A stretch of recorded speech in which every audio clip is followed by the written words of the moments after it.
Hello there, and welcome to another episode of The Power of Surrender with Hugh, where every day we take a card from the Power of Surrender deck by Dr Judith Orloff, and I share my inspirational thoughts and give you some food for thought in this what is a unique and challenging time we're living through on planet Earth right now. Today's card, it does not disappoint. It is surrender your need to always be right. This is a really interesting subject. I've had a couple of people in my life who were just couldn't let things go, had to be right, and it's infuriating. It really is. It can drive you crazy. So why do people do that? Why do they insist on being right? Why is winning an argument more important than resolving a situation to some people? Well, that's a fantastic question, right?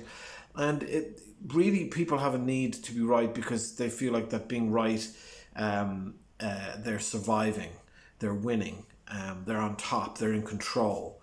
And somehow by not being right, people feel out of control, they're not winning, they're losing, they're not surviving.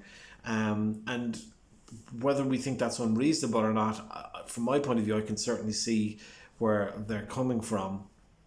Unfortunately, it doesn't help resolve situations, and it really does come down to that bottom line question: what is more important to you?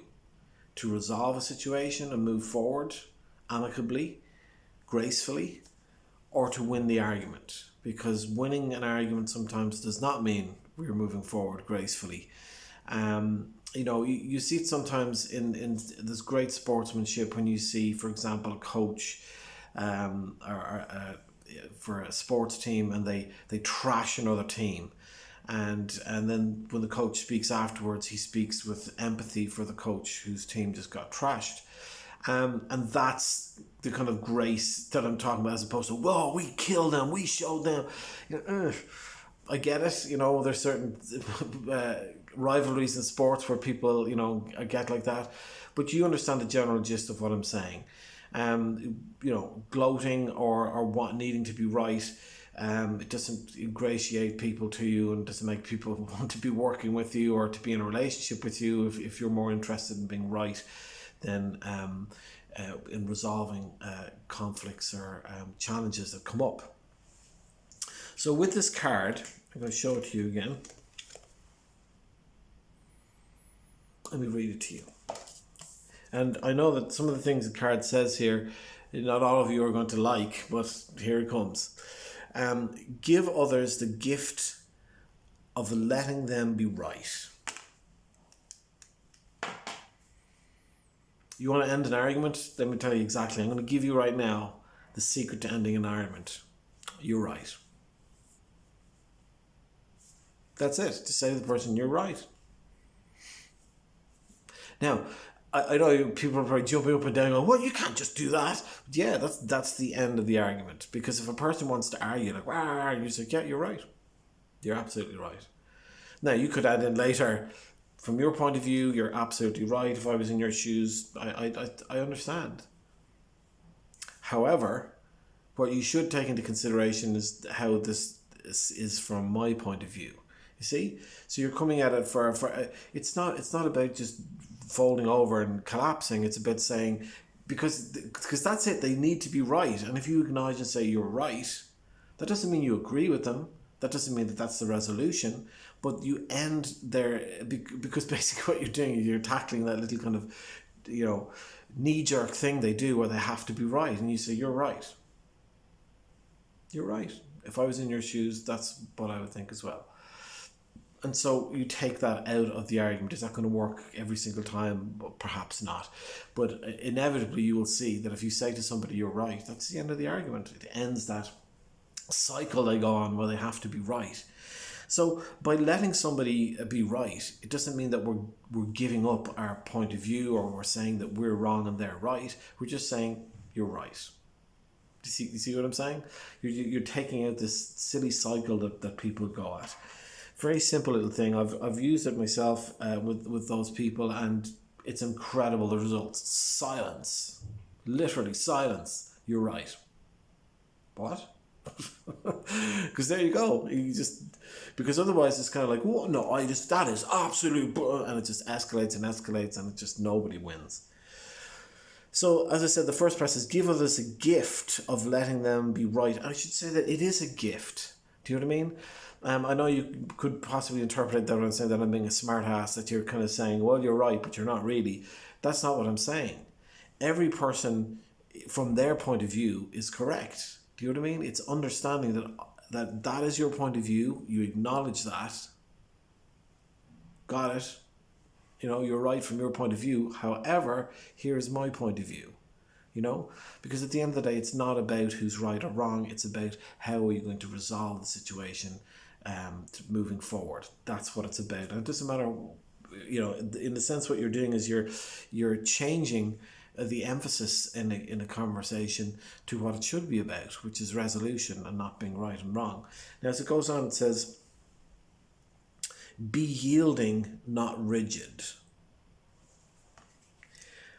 We can all get stuck in a certain point of view. Well, this is the way it is, and that's BS, and you know, and then we think about things that the relationship before where the person has done X, Y, or Z, and basically then what you're doing is you're bringing just resentment into the situation, and then you're starting to need to be right as well, and you're trying to make them atone for something that they've done in the past, and again you're just doing this cycle where it's about being right, and you know, I've slipped into it. We can all slip into it. We're human, and so it's by being yielding. By just, you know what? I'm not going to be. I'm going to be more flexible in the situation and try and find a way to resolve it. You know, sometimes when you have to make compromises, you don't walk away feeling perfect. You don't get everything that you want. But in a compromise, sometimes that's what you have to do. You know, if it's a family member, they're still going to be your family member tomorrow and next week and next year. So you have to be able to find some kind of compromise or resolution if you're going to be in each other's lives. Just the way that it is. And life just goes so much smoother when you've got resolution and not ongoing resentments. It just, it's such a waste of energy. And it says, that by be yielding, not rigid, this will help resolve conflicts and improve your relationships. That should be the goal. Resolution, to improve relationships, so the same things don't keep happening over and over again. But one of the things is we have to have empathy for people who have to be absolutely right. You have to understand they're stuck in this little cycle and they can't help themselves. And you know, we can get into like, you know, social programming and why people do the things that they do, but really what the bottom line is, we have to be have empathy for people and understand we too at times can, you know, have desperately this need to be right, and we have to remember that that's okay, and that's just where that person is at that particular moment, where we've been at moments as well. And so by saying, okay, you're right, I hear you, now that I have acknowledged what you're saying and accepted that what you're saying is right, now can you please listen to my point of view and understand that from my point of view, I'm also right. So then we have, this is where you are at and you're acknowledged and understood, but this is where I'm at. Now please acknowledge me and understand me. And that's where we find resolution. Of course, it's so easy to talk about conflict resolution in the cold light of day here, but of course, when you're in the heat of it, it's not so easy. But you know, it's like that moment where, you know, somebody shoots a jab at you, and instead of immediately responding and getting angry, you like take a breath, take a moment, and you know, either you let it go, or you say, you know, again, it's about, look, saying something like, I appreciate that you're upset, but you know, insulting me or saying something like that is not helping the situation. You know, I love you, please don't say things like that. It really doesn't help. You know, if you want to have an argument with me, is that what you want? You know, drawing attention to the fact that the person is more interested in the fight than they are in the resolution, as opposed to just reacting and attacking back, because that's exactly what the person who wants to be right wants. And then they feel just more justified because you're angry and shouting at them. Do you know what I mean? So Very, very interesting card. Surrender your need to always be right. I know we've all have someone in our life who's like that, and we've all been feeling like this sometimes ourselves. I hope that you've got some inspiration and food for thought from this card today. Very interesting, right? Um, as always, remember I have daily cards at Hugh Readings on Instagram. Please check that out as well for your daily inspiration.